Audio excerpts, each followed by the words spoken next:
गुरुर्ब्रह्मा गुरुर्विष्णु गुरुर्देवो महेश्वर गुरु साक्षाತ್ ಪರಬ್ರಹ್ಮ ತಸ್ಮೈ ಶ್ರೀ ಗುರುವೇ ನಮಃ. ಪ್ರಾತಸ್ಮರಣೀಯರಾದೆಯನ್ನ ಶ್ರೋತ್ರಿಯ ಪ್ರಣಾಮ ಅರ್ಪಿಸಿ ಮತ್ತು ಈ ಗ್ರಾಮದ ಕ್ಷೇತ್ರಾಧಿಕಾರಿಸಿಕೊಂಡಿರುವಂತ ಪೌರಾಣಿಕೇಶ್ವರರ ದಿವ್ಯ ಸ್ತೋತ್ರಗಂಧಿ ಪರಂಪರ ಇಲ್ಲಿ ಕೈವಲ್ಯ ಪದ್ಧತಿ ಎಂಬ ಗ್ರಂಥದಲ್ಲಿರತಕ್ಕಂಥ ಕೂಡ ಬಹಳಷ್ಟು ಸುಂದರವಾಗಿ ನಿರೂಪಣೆಯನ್ನ ಮಾಡಿಗಳಿಸಿದ್ದಾರೆ. ನಿಜಮನ ಶಾಸ್ತ್ರದೊಳಗೆ ನಿಜಮನಗಳು ಹೇಳಿದ್ದಾರೆ. ಹಾಗೇನೆ ನಮ್ಮ ವಿಠಲ ಶಾಸ್ತ್ರಿಜಿಯವರು ಬಹಳ ಸುಂದರವಾಗಿ ಹೇಳಿದ್ದಾರೆ. ನಾನು ಒಂದು ತಿಂಗಳ ಪರ್ಯಂತ ಇಲ್ಲೇ ಇರಬೇಕಾಗಿತ್ತು, ಇರಕ್ಕ ಸಾಧ್ಯ ಆಗ್ತಿಲ್ಲ. ಪ್ರತಿಯೊಂದು ಮನುಷ್ಯನಲ್ಲಿ ಜೀವನದಲ್ಲಿ ಇಂತಿಂತ ಎದುರು ಕಟ್ಟುಗಳು ಪ್ರಪಂಚದಲ್ಲಿ ಬರ್ತಾವ. ಈಗ ಹೂ ಬರಂಗಿಲ್ಲ, ಸತ್ಕಾರ್ಯಕ್ಕೆ ಬರುವಳಗಲ್ಲ, ವ್ಯಕ್ತಿಗಳು ಬರ್ತಾವ.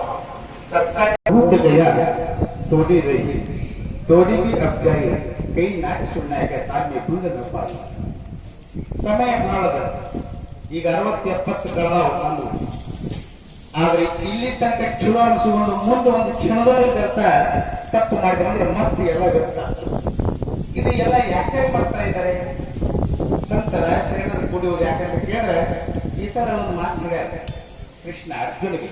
ಯದಾ ಯದಾ ಹಿ ಧರ್ಮಶ್ಯ, ಯಾವಾಗ ನೀ ಧರ್ಮ ನಾಶ ಆಗ್ತದೆ, ಯಾವಾಗ ಧರ್ಮ ಹಾನಿ ಆಗ್ತದೆ, ಧರ್ಮ ಇರದ ಅಧರ್ಮ ಕರ್ಮ ಅಧರ್ಮ ಅನ್ನುವಂತ ಪಾಪ ತಾಂಡವಾಡ್ತದೆ, ಧರ್ಮವನ್ನು ರಕ್ಷಿಸುವ ಸಲುವಾಗಿ ಇಂಥ ಸಾಧು ಸಂತರ ರೂಪದಲ್ಲಿ ಆ ಪರಮಾತ್ಮ ಹುಟ್ಟಿರ್ತಾರೆ. ಫಲ್ಗೋ ಸಾಕ್ಷಾತ್ ನರಾಕೃತಿ, ಆ ಭಗವಂತನೇ ಈ ನರರೂಪ ಧಾರಣ ಮಾಡಿಕೊಂಡು ಉಪದೇಶ ಮಾಡಕ್ಕೆ ಬಂದಾರೆ. ಭರತ ಮಹಾಸ್ವಾಮಿಗಳಾಗಲಿ, ವಶಿಷ್ಠ ಮಹಾಮುನಿಗಳಾಗಲಿ, ಸಿದ್ಧ ಮಹರ್ಷಿಗಳು ಮತ್ತೆ ಎಲ್ಲ ಶಿವಲಿಂಗಗಳು ಕೂಡ ಹಿಂಗ ಯಾಕೆ ಅವ್ರೇನ್ ಮಾಡ್ತಾರೆ? ನಮ್ಮ ಅಂತಃಕರಣ ಶುದ್ಧ ಮಾಡಕ್ ಬಂದಾರೆ.